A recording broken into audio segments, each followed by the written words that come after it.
अस्सलाम वालेकुम जी स्टूडेंट्स, जैसा कि आप जानते हैं कम्पिटिटिव एग्ज़ाम की हम तैयारी कर रहे हैं और उसमें हम मैथ का पोर्शन कर रहे थे।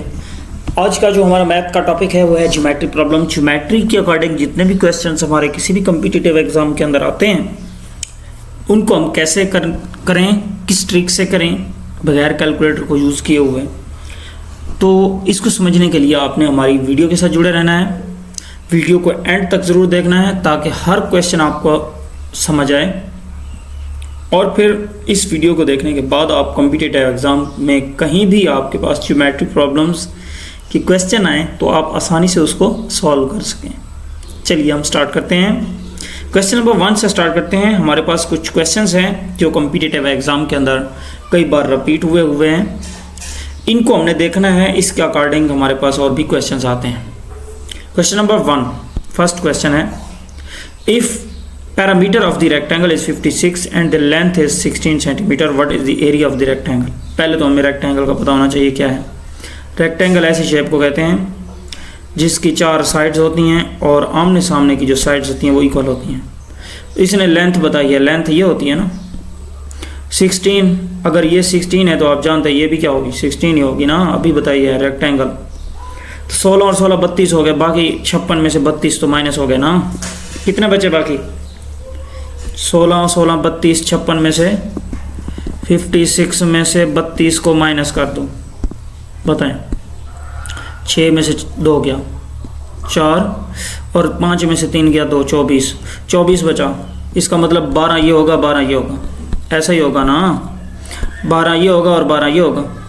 अब ये विड्थ है ये लेंथ है, हमारे पास जो एरिया ऑफ द रेक्टेंगल है इसका फार्मूला होता है एरिया ऑफ रेक्टेंगल, इसका फार्मूला होता है length multiply by width, L multiply by W. L means length, length कितनी है 16 और विड्थ कितनी है 12।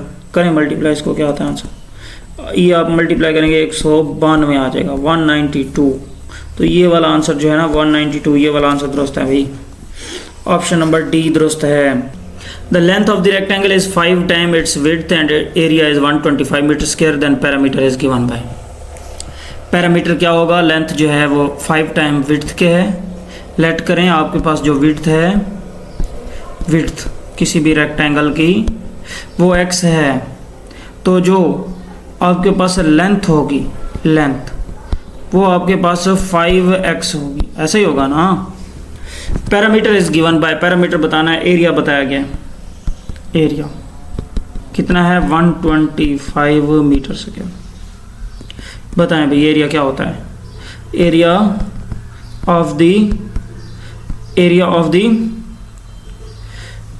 The rectangle is equal to होता है length multiply by width. Length की क्या वैल्यू है x और विड्थ की क्या है 5x लेंथ है, विड्थ x है, मल्टीप्लाई कर दिया, एरिया की वैल्यू पुट कर दें। बताएं एरिया की क्या थी 125 meter square is equal to 5x का स्क्वायर। ये जो 5 है ये इधर जाएगा, क्या हो जाएगा, ये 5 इधर जाके डिवाइड हो जाएगा, तो क्या आएगा हमारे पास, ये आ जाएगा 125 divided by 5 is equal to x का स्क्वायर। ये 5 2 10 और 5 5 25, x square is equal to 25 और x की वैल्यू आएगी 5। x की वैल्यू क्या आएगी 5।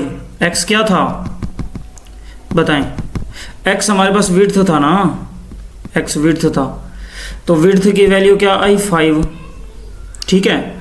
और लेंथ की वैल्यू क्या आएगी 5 इंटू 5, ये हो जाएगा 25 लेंथ है, विड्थ 5 है।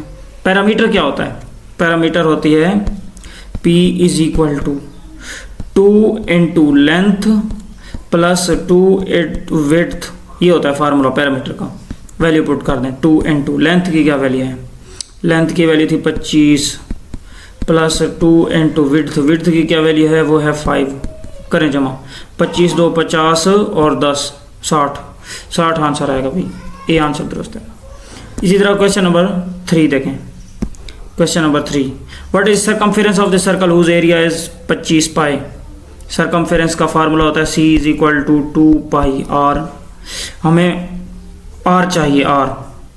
तो आर के लिए एरिया दिया गया है, एरिया का यूज़ करेंगे। एरिया बराबर होता है पाई आर स्क्वायर। यहाँ से एरिया की वैल्यू है 25 pi is equal to pi r square, value put कर दें। इसके बाद आप क्या करें, यहाँ से ये पाई पाई से कैंसिल हो गया और r square is equal to 25 आ गया, और यहाँ से दोनों साइड स्क्वायर रूट ले लें। तो आर की वैल्यू क्या आएगी 5, आर की वैल्यू क्या आई 5। इस आर की वैल्यू को यूज़ कर लें यहाँ पे 2 × 3.14, पाई की वैल्यू 3.14 होती है और आर की वैल्यू है 5। तो ये शायद 30 के करीब आएगा, ठीक है, 30 या 25, जो भी आंसर है ये सरकमफेरेंस होगा, ठीक है, यही होगा शायद। तो ये आपने सॉल्व करना है। और नेक्स्ट हमारे पास क्वेश्चन नंबर 4 है, the internal angles of the triangle in the ratio 3:5:7 find the degree measure of the largest angle.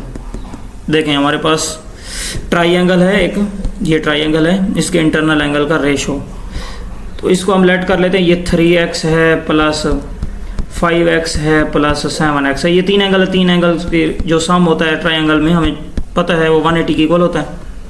यहाँ से आप x की वैल्यू निकाल लें, 7 और 3 10 5 15x बराबर है 180। तो ये x की वैल्यू यहाँ से निकाल लें, x की वैल्यू आएगी 180/15, 15 1 15, तो 15 2 30 12 आ जाएगा। x की वैल्यू क्या आई 12। हमें क्या फाइंड करना है, हमें लार्जेस्ट एंगल फाइंड करना है। ये x की वैल्यू यहाँ पुट कर दो 3x में, 3 × 12 क्या हो जाएगा 36।